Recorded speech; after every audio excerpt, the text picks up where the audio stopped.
Hi friends, it's Reverend Peggy, your pastor on a park bench. If you're watching this, there's a good chance you're one of those people who quietly holds the world together while it's falling apart.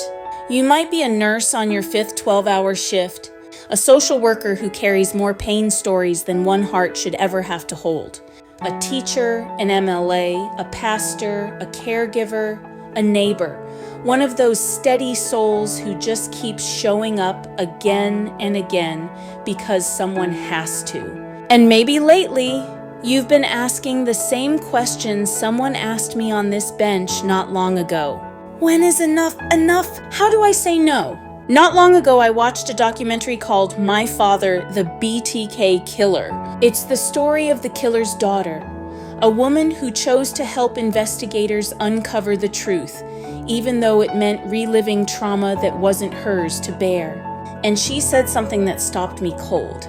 She said, "My life has value too." That line has been sitting with me ever since. Because every one of us who serves in human work, ministry, medicine, education, community service, we wrestle with that same tension. At what point does compassion cross the line into self-destruction? When does servant leadership quietly become self-neglect? Scripture tells us that Jesus laid down his life for others, yes. But it also says he withdrew to lonely places to pray. He stopped, he rested. He didn't heal everyone. Even the Son of God had boundaries. And somewhere along the way, many of us learned that saying no is selfish. But in truth, saying no can be holy. Every time you draw a boundary, you're honoring the God who created you, body, mind, and spirit, as a living temple, not a disposable resource. So maybe the question isn't, when do I stop serving? Maybe it's, how do I serve in a way that doesn't erase me? Let's go back to Scripture for a moment. Jesus said, "Love your neighbor as yourself." Mark 12:31. Not instead of yourself, not more than yourself. As yourself? Because love that excludes you isn't the kind of love Jesus modeled. So if you're running on empty, or if saying no feels like failure, take a breath. You're not broken. You're human. And your limits are holy ground. Let's pause and walk through this together using SOAR. Stop and sit. Where do you feel stretched too thin right now? Just notice it, no guilt.